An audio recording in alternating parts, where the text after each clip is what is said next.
Olá, tudo bem com você? Seja muito bem-vindo a mais um capítulo do Mundo Corporativo que hoje se dedica a pensar o que vai ser da gente, a pensar o que será das empresas, como a gente vai se adaptar a todas as transformações que estão no nosso entorno. E para a gente fazer este pensamento, para a gente fazer esta reflexão, nós trouxemos aqui no estúdio do Mundo Corporativo o Vanderlei Passarella, que é conselheiro de empresas, mentor de executivos e que tem se dedicado a esse tema ao longo de sua carreira. Aliás, o Vanderlei Passarella é autor de 4 livros. O quarto livro que ele lançou é esse aqui que eu tenho em mãos, A Reinvenção da Empresa, livro que ele escreveu em parceria com Paulo Monteiro. A Reinvenção da Empresa, Projeto Ômega, livro esse editado pela Évora, que está aqui comigo também em mãos. Vanderlei Passarella, desde já, muito obrigado pela sua gentileza de estar conosco aqui no Mundo Corporativo. Um bom dia. Bom dia, o prazer é meu, Milton. Muito legal estar aqui com você e com todo esse público, compartilhar essas ideias aí sobre a reinvenção. Vanderlei, você fala em a reinvenção da empresa. Se as empresas têm que se reinventar, eu que sou funcionário de uma empresa tenho que me reinventar também. Você que é um gestor, um executivo, um profissional, também tem que se reinventar. Com certeza, e isso é intrínseco, né? As empresas são compostas de pessoas, então falar em reinventar uma pessoa jurídica é como se fosse reinventar algo que não tem concretude, né? A concretude está nas pessoas, então reinventar uma empresa passa por reinventar as pessoas, as filosofias, os paradigmas, enfim. E com esse mundo, com essa transição e mudança rápida, quer dizer, se reinventar tornou-se uma tarefa às vezes árdua, que pode gerar até estresse, e não deveria ser dessa forma, né? Então acho que isso é algo para se pensar sim. Por que a necessidade da reinvenção? A necessidade da reinvenção é porque, nós estamos mudando a forma como a gente encara o mundo, como a gente encara as relações entre as pessoas, como a gente encara nós mesmos, principalmente. Eu acho que isso é um ponto de evolução muito importante, né. A gente vê rapidamente as novas gerações que chegam ao mundo de trabalho, já chegam com outra filosofia, outra ideia, né, outra forma de como que ela se relaciona com o dinheiro, com a família, com o conhecimento, com o trabalho. Então isso tudo vai causando essas transformações, né. No passado, a gente sempre, há não muito tempo atrás, pensava assim: "Não, eu vou comprar minha casa, né, eu vou começar a trabalhar, juntar um dinheiro". Hoje a nova geração já não pensa dessa maneira, não pensa mais em comprar carro, pensar em comprar casa. As pessoas, os jovens estão buscando experiências, né, e essas experiências conectadas com aquilo que eles acham que são os seus valores. Então, isso tudo está em mutação, né, como esse exemplo é muito, para mim é muito claro, né, de por que se reinventar. Agora, as empresas não tiveram sempre que se reinventar ao longo do tempo para persistirem? Com certeza sempre se reinventaram, mas não com a velocidade, né, e nem talvez, com essa profundidade de se pensar. Por exemplo, uma empresa que produz aço, né, ela tem ativos fixos muito concretos, muito fortes, que está ali para serem, pagos em 50 anos, 100 anos até, né. Já, isso leva, vamos dizer assim, a uma posição muito mais, fixa, né. Agora, ao longo do tempo, as coisas estão ficando cada vez, mais fluidas, né, as relações estão fluidas, as coisas estão fluidas. Então, o que antes fazia sentido, por exemplo, em moda, né, hoje eu sou conselheiro de uma empresa de moda, e a gente fala: "Espera aí, será que essa marca ela vai durar?", né. Você lança uma marca com uma expectativa de vida muito curta, porque as marcas de moda vão cada vez mais tendo que refletir o espírito de quem está usando, né. O exemplo clássico também é a Lacoste, ela já não tem mais o clássico jacarezinho, ela tem vários outros animais para representar, né, porque a marca está em mutação. Então acho que isso é um ponto da necessidade de se reinventar, dado que a gente está agregando outras coisas, tecnologias, inteligência artificial, e fazendo com que a própria forma de trabalhar a energia, né, que antes era muito voltada aí a combustíveis não renováveis, hoje você tem inúmeras outras fontes que vão certamente dominar o mundo num espaço de tempo muito curto e vão colocar para trás, né, aquilo que o petróleo deixou como um legado sólido, né, como a gente já ouviu falar, né, que existe um marco oral, né, que fala: "A era da pedra não acabou por falta de pedra", né. Então a idade do petróleo também não vai acabar por falta de petróleo, foi porque outras coisas estão acontecendo.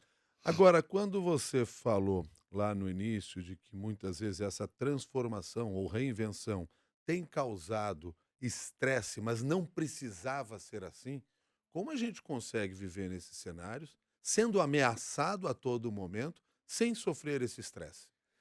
É uma boa pergunta e exige uma reflexão. Acho que talvez é mais uma inspiração para se pensar sobre isso do que propriamente ter as respostas prontas, né? Eu acho que uma coisa importante, Milton, é se pensar que para se reinventar constantemente e não ter estresse, é preciso, no meu entender, ver três coisas importantes. Primeiro, incorporar a tecnologia. A tecnologia está aí para te facilitar a tua vida, né? Então, quando você descobre novas tecnologias e incorpora elas de uma maneira natural, sempre com equilíbrio, né? Porque se você usar demais a tecnologia, você é escravo dela, né? Se você usar de menos, você deixa para trás um bem, um ativo que pode te ajudar. Então, acho que isso é importante.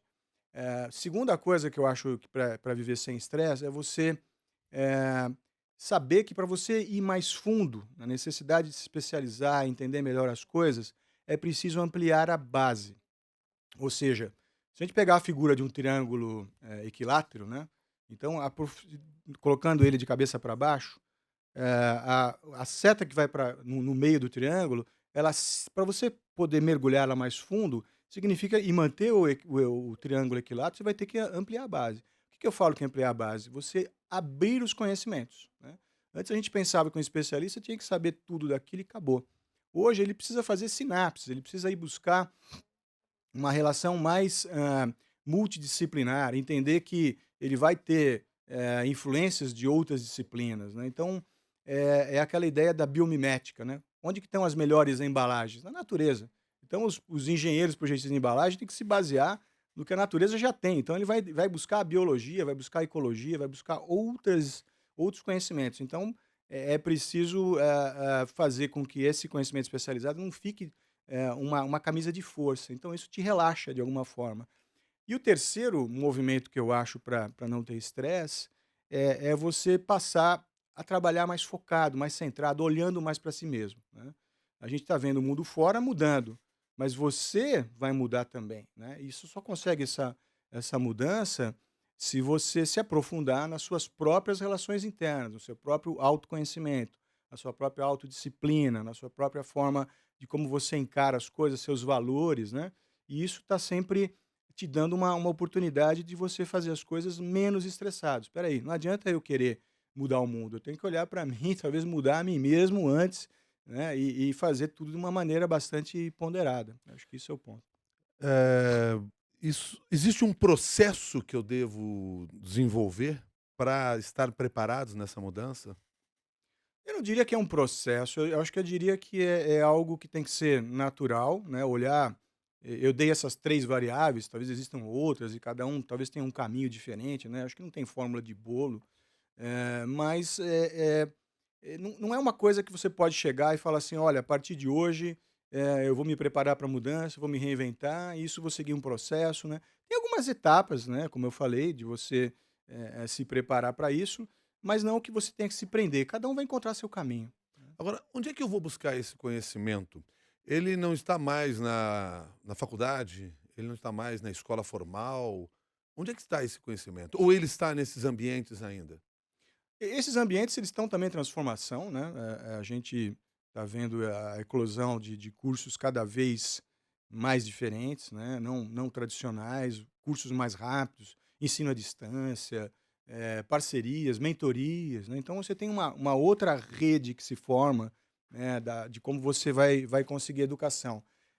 Por outro lado, eu acho que, o jovem, né, ou até o executivo que já está aí com uma certa idade, tentando se reinventar, ele precisa, pensar primeiro e trocar muita ideia. Eu acho que uma das coisas que se fala muito hoje é o networking, né. Eu gosto de usar o networking, não somente visando benefícios materiais ou trocar, fazer negócio. Acho que o networking é muito importante para você trocar experiências, né, trocar experiência de vida, o que que você está fazendo, por quê, como é que você se sentiu, né. Encontrar um parceiro, realmente alguém que você possa desabafar profundamente, falar suas angústias, falar os seus problemas, isso também ajuda a repensar, a se reinventar, para onde que eu estou indo, para onde eu desejo ir, né.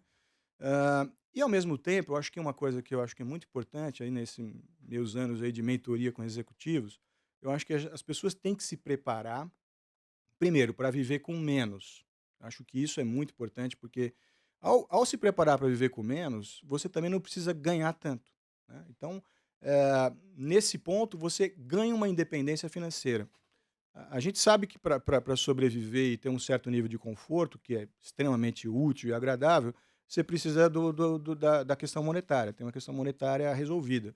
Mas na medida em que você começa a olhar para frente e falar: "Espera aí, eu posso ter um jeito de me libertar, aonde eu me preparo, né, eu vou ter meus investimentos, vou ter uma série de coisas, mas também vou ter, vou me voltar para uma simplicidade voluntária. Espera aí, o que que eu realmente é preciso aqui e o que que eu posso me liberar?". Isso, de certa maneira, está colocado quando você disse lá também que hoje o próprio principalmente os mais jovens, já não têm as mesmas os mesmos desejos que nós tínhamos, o da propriedade, o de ter uma casa, o de ter um carro, ou seja, a ideia da propriedade tem um custo muito maior. A ideia do compartilhamento faz com que eu possa viver mais com menos.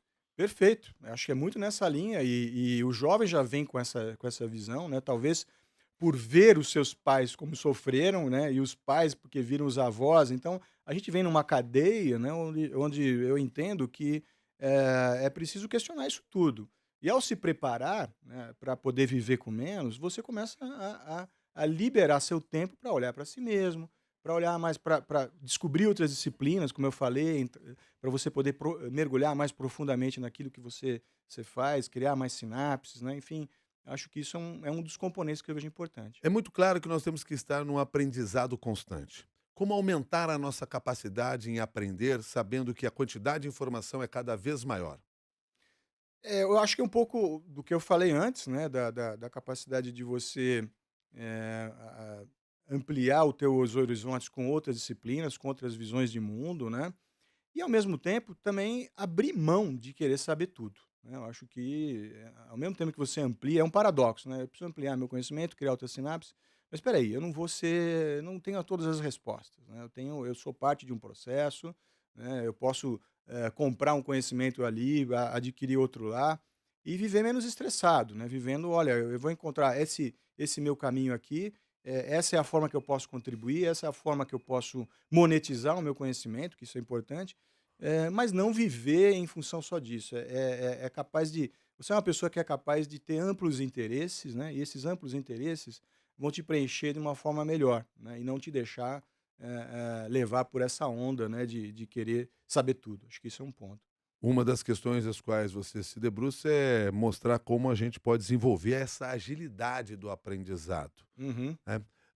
Essa agilidade, ela está relacionada ao meu desejo pessoal, eu sou forçado pela empresa, o mercado que gera isso, como é que funciona isso na cabeça da pessoa?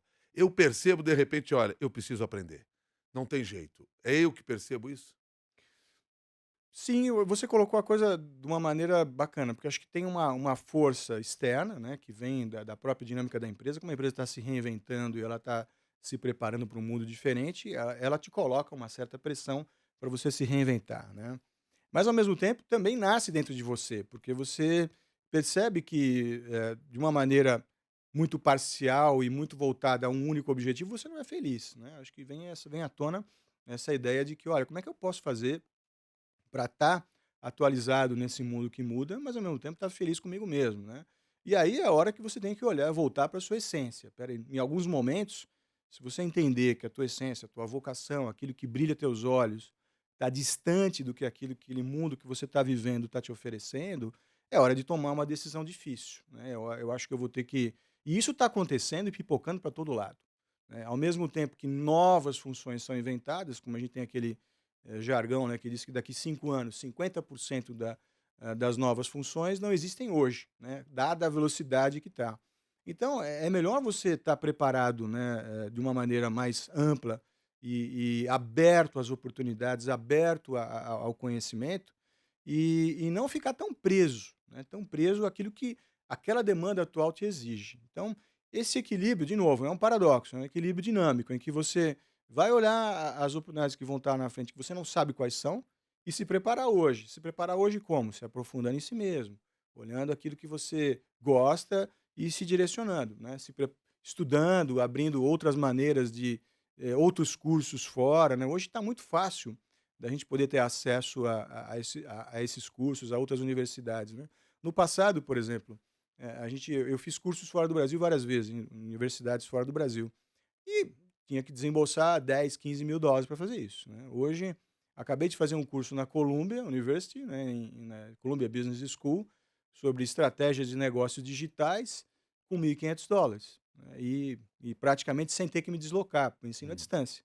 Em 12 semanas eu adquiri um conhecimento muito interessante, que pude aplicar na prática, com, vantagens e desvantagens, tudo tem ônus e bônus, né, mas que você é capaz de antever o que pode acontecer daqui 5, 6 anos, né. Então acho que essa agilidade que você pergunta, né, como é que eu faço para poder me preparar, me reinventar, ela passa por isso, de você estar mais em paz consigo mesmo, estar voltado, aberto, conhecendo outras coisas, fazendo sinapses e, ao mesmo tempo, antevendo algumas coisas, estudando e lendo mais, enfim, fazendo networking, trocando ideia. Nós estamos conversando com o Vanderlei Passarella, que é conselheiro de empresas, mentor de executivos, autor também, ou no caso aqui, coautor do livro A Reinvenção da Empresa, Projeto Ômega, da editora Évora. Digo coautor porque ele escreveu esse livro aqui juntamente com o Paulo Monteiro, que é esse livro que eu tenho em mãos. Perguntas de ouvintes. Começo pelo Alexandre Ferretti. Uhum. Ele gostaria de saber se os MBAs são atualmente uma forma eficiente para se preparar para as demandas do mercado de trabalho atualmente. Os MBAs não estariam defasados? Não seriam muito lentos como forma de aprendizado? Já que estamos falando de agilidade? Perfeito, eu acho que isso já. O MBA virou um commodity, né? Antigamente você falava: "Eu vou fazer um MBA e vou me diferenciar". Já não é um diferenciador, eu acho que todo mundo tem no seu currículo, no mundo corporativo, um MBA, uma pós-graduação, algo desse tipo. Então, quanto mais, tradicional esse MBA, né, tipo, tem até um livro que diz assim, né, "O que não se ensina em Harvard Business School", é um livro antigo, né, que você via o pessoal criticando os MBAs de Harvard, porque eles estavam tão focados em estudo de caso, eram 3 casos por dia, durante um ano. 3 casos por Hum. dia, 3 casos por dia. E aí tem aquela piadinha, você fala para um MBA desses, chega no mundo na empresa, no mundo corporativo, e ele fala: "Tá bom, me traz aí o caso para eu resolver", né. Aham. Coloca ele lá como gerente, diretor, fala: "Espera aí, não tem um caso aqui para você resolver, a empresa está rodando, está acontecendo isso, isso, aquilo". Então é preciso algo diferente, é preciso a criatividade, é preciso sair, perguntar para as pessoas, entender o que está acontecendo, onde estão os problemas, onde estão as oportunidades. E um MBA, muitas vezes, tradicional, ele não vai te dar essa abertura. Então, eu concordo com o Alexandre, eu acho que tem outros componentes. O MBA talvez ainda continue sendo uma condição necessária, mas não suficiente. Ela te dá um currículo, te dá uma base, alguns estudos tradicionais, mas é preciso buscar outras coisas, principalmente no campo atitudinal, né, que é o que ele acabou de falar. Será que isso não está defasado? Sim, é preciso outras atitudes, né, essa abertura, essa capacidade de se reinventar, de olhar para si, repensar, ver essência, ver valor. O Christian pergunta o seguinte: você disse agora há pouco que as pessoas não devem mais ser apenas especialistas em determinados temas. Diante disso, faz sentido fazer cursos técnicos? Então, faz sentido num universo limitado, né, se eu tiver que atuar numa função ainda extremamente técnica, faz sentido você adquirir um conhecimento especialista daquilo, mas aquilo vai te limitar, né, se você parar naquilo, naquele conhecimento técnico, naquele curso, você vai estar, numa fronteira, né, numa camisa de força, que te coloca a executar aquilo que você aprendeu. Eu acho que o curso técnico ainda é necessário, porque você tem várias funções técnicas, mas se você quiser evoluir, se você quiser abrir outros horizontes, é preciso complementar aquilo com uma série de outras coisas, de outros conhecimentos, até conhecimentos que não são tradicionais, como história, geografia, ecologia, conhecimentos novos, como a biomimética, que eu acabei de falar agora, onde você vai se comparar com o que a natureza consegue produzir, enfim, é preciso fazer essas correlações, e isso vai te dar abertura para você estar preparado para as novas funções que vão acontecer, né? Essas novas funções vão demandar outras habilidades e vão demandar determinadas atitudes que você vai conseguindo agora.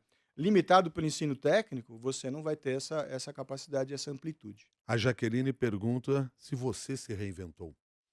Com certeza, eu muito boa pergunta, Jaqueline. Obrigado aí pela oportunidade de estar falando sobre isso. Eu me reinventei. Eu fui executivo durante 30 anos, fui presidente de 3 grandes empresas.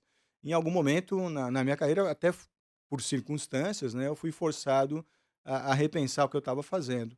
E aí eu me reinventei numa carreira muito mais voltada hoje de 5 anos para cá, para ser conselheiro, o que demanda outros tipos de atitude. Por exemplo, um executivo, por mais participativo que ele toma decisões, ele reúne sua equipe, discute as coisas, tal, mas no final ele tem a última palavra, né, de uma forma participativa. Um conselheiro de empresas, apesar de estar no conselho de administração, ter que tomar decisões, ele não toma decisão sozinho nunca. Ele tem que estar realmente num processo de chocar ideias, num processo de fazer confrontações e exercer o contraditório, e assim o grupo em conjunto toma uma decisão. Então isso é uma diferença muito grande de atitude, né. Então eu tive que me reinventar, e nas primeiras reuniões de conselho que eu participei, já há algum tempo atrás, eu comecei a pensar: "Espera aí, como é que eu me comporto aqui?", né.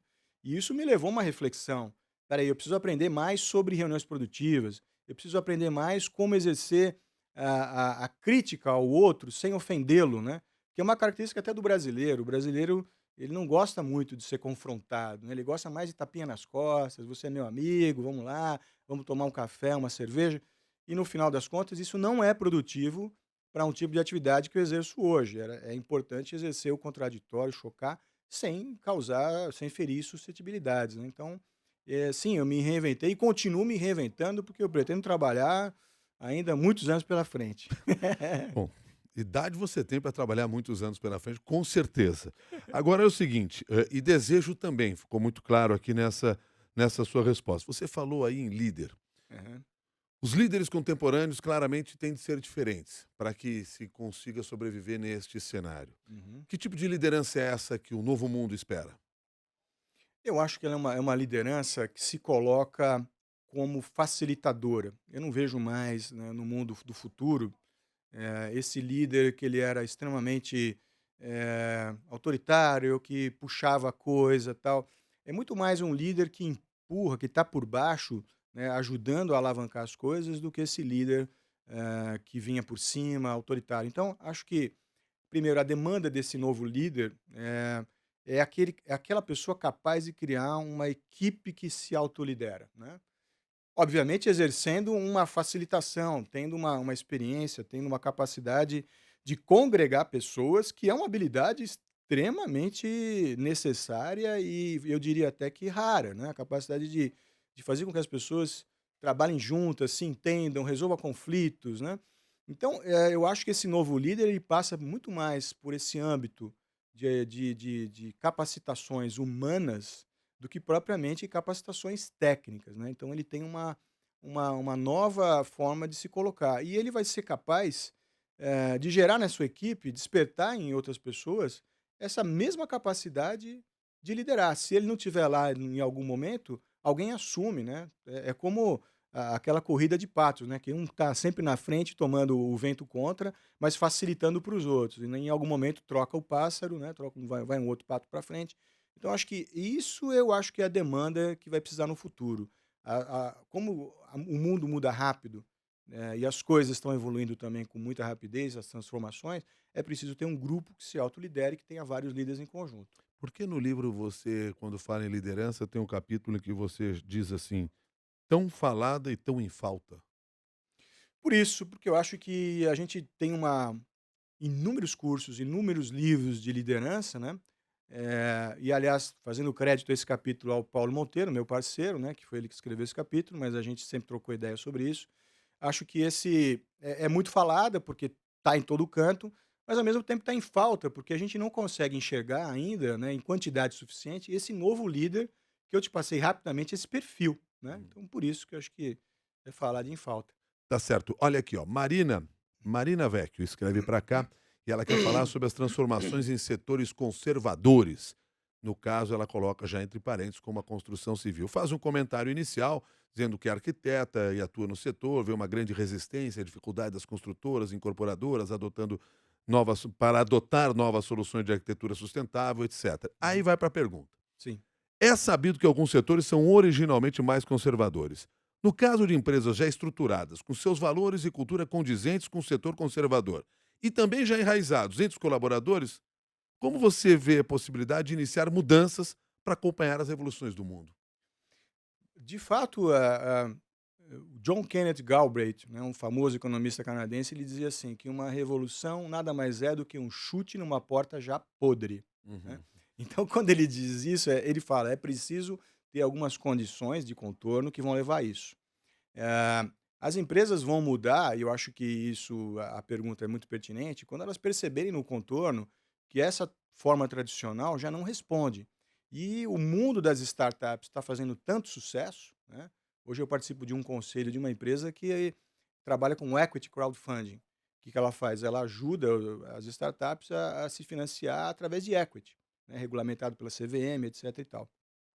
Por quê? Porque está abrindo um mercado tão grande para as startups, que elas vêm com inovações tão grandes, que elas estão ruindo, né, elas estão fazendo aquele movimento de disruptura, palavra também muito usada hoje, né, nesses negócios tão tradicionais. Então, na medida em que as demandas mudam, essas empresas vão ser obrigadas, né, mesmo aquelas que estão muito arraigadas numa cultura muito forte, que veio de um fundador, que veio de um paradigma que foi válido no passado e que não é mais, elas vão ter que começar a mudar. Então, não espere sua empresa mudar para você mudar. Eu acho que isso é uma das coisas que eu coloco para os executivos que eu ajudo aí a repensar suas carreiras, né. Eu acho que você tem que começar agora, pensando que, de repente, daqui 5, 10 anos, essa própria empresa que você está hoje tão sólida pode estar mudando. Você está dizendo assim para ela: seja você a transformadora nesse mercado conservador?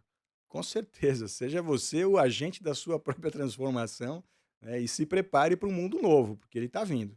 Você diz que é preciso extrair aprendizado de todas as experiências. Isso significa que o que eu estou fazendo hoje na minha empresa, mesmo que eu a considere conservadora, mesmo que eu a considere ainda atrasada em relação a competidores, é um aprendizado para a minha carreira?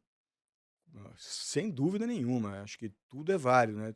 Como dizia Fernando Pessoa, tudo vale a pena se a alma não é pequena, né? Então acho que isso é muito válido, sim. Tudo que você está fazendo hoje, se você encarar com seriedade, se você encarar com algo que vai te trazer um engrandecimento, você retira isso da sua experiência, né?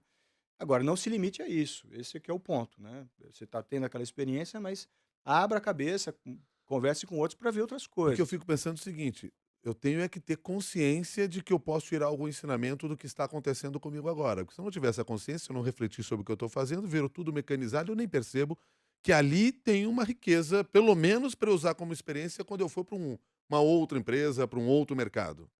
Isso mesmo, muito obrigado aí pelo apoio. Acho que esse é o ponto, é você, tá fazendo, mas está refletindo, né. A ideia de que o fazer pelo fazer, sem ter um processo de você parar, contemplar, entender, refletir, pausar, agregar experiências, ele vai ser pequeno, né. Se você pode engrandecer qualquer coisa. Você pode você pode estar fazendo um cafezinho, pode estar simplesmente arrumando o chão, mas aquilo vai, se você fizer com amor, fizer com profundidade, pensando como é que eu posso fazer melhor, você certamente vai ganhar insights que outros que estão fazendo de uma forma automática não vão ganhar, né. Então tudo é importante você parar e refletir. E na sequência você comenta que só refletir não é suficiente, é preciso que a reflexão se transforme num hábito. É isso? A gente consegue transformar a reflexão num hábito? É um passo, né, eu acho que o hábito ele vem primeiro da tua forma de pensar, né, tudo nasce no teu pensamento. Se você cria determinados padrões, né, mentais de como que as coisas são, e você repete esse padrão mental um número suficiente de vezes, aquilo vira um hábito, né, o hábito e aí o hábito faz um monge. Já diz o Já diz o ditado, já ditado. diz o ditado. Agora vem cá, você é mentor de executivos. Sim. O que que os executivos mais reclamam para você? Eu tento encontrar solução. Acho que o que eles mais reclamam hoje é dessa aridez do mundo executivo, do mundo corporativo, né. Essa aridez, e nesses últimos 4 anos eu ajudei aí 150 executivos a repensarem suas carreiras, a montarem novos negócios, criarem startups, enfim, a se reposicionarem no mercado. E acho que um ponto comum deles é: eu estou estressado, eu estou cansado, né, eu não esse trabalho de muita meta, muito atingir objetivo de uma forma rude, né. Eu particularmente acho que meta e objetivo é muito importante. A gente tem que ter meta e objetivo, mas não ficar aquilo, trabalhar aquilo de uma maneira psicótica, né, que eu acho que isso, acaba sendo um ponto comum, né, nas reclamações. As empresas estão trabalhando isso de uma forma muito psicótica, né, e não tentando fazer do objetivo da meta algo que dê um direcionamento, que te dê um norte, que te ajude a trazer resultado. Então eles estão cansados disso. E, por outro lado, um segundo ponto que eles colocam é o equilíbrio entre vida pessoal e trabalho e tal.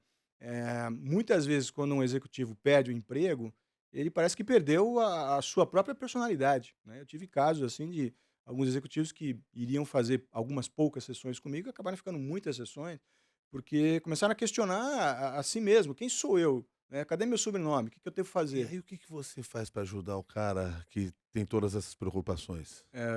Tento a ajuda de uma psicóloga, um psicólogo, né, primeiro, né. Aham. Não, sem brincadeira, acho que a gente tenta mostrar de que há vida fora do aquário, né. Então, você tem uma vida ampla e você pode fazer inúmeras coisas, O teu trabalho é ajudar essa pessoa a enxergar tudo isso. ajudar a enxergar tudo isso, ajudar a ver alternativas, a colocar na mesa, né, alternativas, trabalhar juntos para criar alternativas, acho que isso é o ponto. Ricardo, que nos acompanha aqui, tem 17 anos e eu fecho essa nossa conversa com a pergunta dele. Se ele tiver que pensar em iniciar uma carreira, qual é o melhor caminho? Qual é a melhor faculdade? Qual é o melhor curso mais adaptado hoje às transformações que o mundo terá logo ali na frente? Poxa, A Ricardo, preocupação que ele é deve ter aqui é a seguinte: eu faço o que nesse momento? Qual curso? Eu sigo se daqui a pouco esse emprego não vai existir mais, esse conhecimento não vai ser mais necessário. Mas alguma coisa ele vai ter que fazer.